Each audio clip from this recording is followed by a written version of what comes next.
Okay, let's talk about how to take control of your life even when everything feels so freaking chaotic. So, does this sound familiar to you? Like your life isn't actually falling apart, but it just feels like it is. Or your mind is always racing, your to do list feels like it's constantly multiplying, or you're forgetting things that you normally wouldn't, and you just like keep on thinking to yourself, like, why can't I get myself together? And if you've been living in a season of your life where everything just simply feels chaotic, that's the best word, inside and out, or both, this video is for you. So, the first thing that I want you to understand is that we all go through seasons in life like this. Okay, it's just a season of life. Okay, we're not behind, we're not failing at life. But chaos, whether it's internal, external, is simply a sign that your brain is overwhelmed at the moment. Not that you're not capable.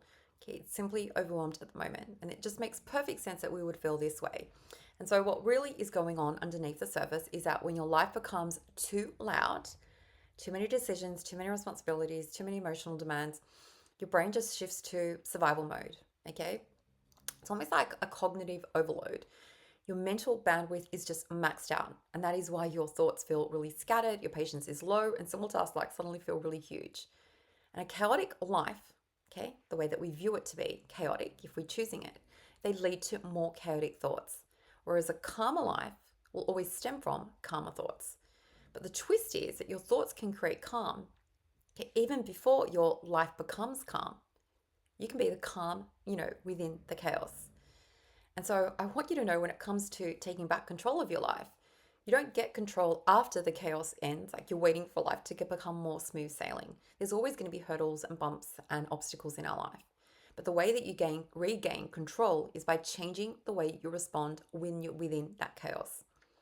Now, taking back control is not about perfectionism or, organization, color coded planners, or magically fixing everything at once. Control that I'm speaking about is your ability to slow your mind enough to choose your next right step intentionally, not reactively, and just have a sense of control in yourself. Like that is power, that is true self leadership. So stick with me because this like part truly matters. Once you understand what chaos is all about, okay, it becomes something that you feel like you can change.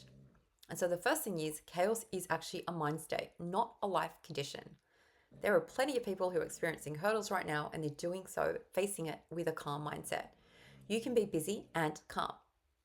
You can be juggling 5 things or 10 things and still feel really grounded. Chaos is going to happen when your thoughts are louder than your capacity to process them. So, what chaotic thoughts sound like is like, well, everything's so urgent, it needs to be all done now, I'm drowning, I can't keep up. If I stop, everything's just going to fall apart. Other people can handle life so much better than me, like woe is me, victim mentality here. Calmer thoughts, that of someone who's in control, understands and says to themselves, not everything needs my attention right now. I can choose one thing. I'm allowed to press pause. I can handle hard things. I've handled them before. And I do not need to solve everything today. Same life, okay? We're assuming that the experiences are the same, but different thoughts are going to lead to a different way of showing up and a different level of control. Okay, one feels in control, the other one feels out of control. The second insight is understanding that control doesn't come from doing more. It actually comes from doing less on purpose. I want that to be a gift that you can take on board today. When everything feels really chaotic, your instinct is probably to speed up or multitask or push harder, but your brain doesn't need speed. Okay, it needs to slow down and create more space. Okay? Whenever you reduce that cognitive load, or it's like that noise, the mental noise, it creates mental clarity when you remove the noise. And that means one decision at a time, one priority at a time, one action, one next action, not 10. You take back the moment. You take back control by shrinking the moment. It's not by expanding your efforts. And understand that the story that you tell yourself is going to determine how chaotic your life actually feels. If your internal story is nonstop, like focused on thoughts like, well, I don't have time, I never keep up, no one else ever helps me, or this is impossible, your brain is going to filter your entire life through that lens. Control begins the moment you start telling yourself a different story. I can do this one step at a time. I'm allowed to make things easier for myself. Or this one task does not define my worth. Or I can lead myself through this moment. That little shift alone, I promise, is going to just reduce your internal chaos by 40 to 60%. So, the thing that I want you to really understand is that your life does not need to be calm in order for you to show up in a calm way. Okay, the secret to like a calmer life, like if I had to give you a little recipe, isn't it's not created by wishing for less chaos in your life, wishing for less obstacles or hurdles, which are all part and parcel of being a human. It's built from very simple ingredients, intentional ingredients like less noise. Okay, more nourishment. Not everything that is around you deserves space in your brain. You get to decide what you hold on to and what you let go of. Fewer open tabs, okay, mentally and literally. One thing at a time is not laziness. It's like so smart, it's wisdom. You also need to protect your emotional bubble. Not everyone gets to access your energy. You get to choose, you get to be picky. Okay, and protect it like it is important because it really determines how you show up every day. And understand like that 10% more slowness that feels comfortable is probably a good pace to move at. Calm is a skill, and the way that you master that skill is by going slow. It becomes your practice.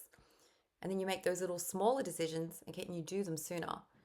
Clarity comes from choosing, not overthinking a choice, like just actually making a choice and then clearing your brain and then assuming that it's the right choice for you. And do your best to keep your mornings very gentle and your evenings very simple. I always talk about the bookends of your life, the bookends of your days. They shape the way that you feel each day. When you start in a calm way and you end in a calm way, it makes you feel calmer. And let go. Give yourself permission to let go of non urgent things without guilt because your worth is not measured in output. And do your best to create those little micro moments of stillness in your life, those deep breaths. I always say to myself, like, take a deep breath. This is a deep breath moment. Pause, reset. That's all you need to sometimes shift your attitude. Take those deep breaths, reset, give yourself permission to slow down. Make sure that you're fueling your body in a way, like drink your water, eat real food. Mental chaos is definitely multiplied when you are depleting your body of the nutrients it needs and the rest it needs. Okay? If you're feeding your body crap, you're probably going to feel crap. Feed your body well, you're going to feel well. I know it's such a little side note that actually is super important. And you always get to choose good enough over perfect. Okay? You're going to make your life feel so much more chaotic if you're chasing something that is impossible, which is perfection. Control comes from, just doing the task, not having to do it perfectly. And also, you have the choice of reducing that people pleasing load that you have maybe introduced in your life. Half your chaos literally disappears when half your obligations stop feeling like, they need to be done, that pressure. Okay, choose where you spend your time and build routines that support you, that don't suffocate you. Just that little gentle structure that actually serves you leads to mental clarity. And so, as long as you're reminding yourself you don't have to control everything, okay, all you need to do is control your next step. You're allowed to move slower than the world around you. I recommend it. And your thoughts don't have to match your circumstance. Just because everyone's crazy out there and feeling chaos, you can be the calm one. You can be the mature one. You can be the wise one. And small clarity is often the thing that creates big calm. And all you need to do is just choose one thing and do one thing, and that is still progress. It counts. You don't have to do a million things to be progressing in life. And you always get to respond rather than react. And so your tiny little practice that I recommend is just a 60-second reset. Whenever you feel that chaos surge, pause and ask yourself, what's the actual problem right now? What's one thing I can do in the next 60 seconds? Even if it's just your deep breaths. And what can wait until later? Okay, this is going to interrupt that little overwhelm loop that makes us feel more chaotic, and it's just going to reactivate the fact that you get to choose what you're focused on. Okay, because you can always stay calm even when life is messy. You can always choose to lead yourself even when life feels messy. If you want more support when it comes to calming your mind, improving your focus, and taking back control of your life without pressure, I recommend that you grab my free guide, 5 thought shifts that will help you get out of your own way. The link is in the description below. But in a nutshell, chaos is something that will always exist, sometimes externally, if you choose to view it that way. But it does not mean that you have to respond in a chaotic way. You can be the calm amidst the storm. And once you learn how to respond to the signals that are around you, once you realize that you get to focus your attention on whatever you choose to focus on, and if you want to go slower, if you want to think calmer thoughts, you have that option to you. And when you do, like when you reclaim this ownership of being the one that's in the driver's seat in your life, you stop feeling as if life is just happening to you. You start remember that you are the one with the hands on your steering wheel. You've got this, okay? Take it very simply, take it very slow, and I know that you will feel ultimately more in control of your life, okay? Even when it is chaotic.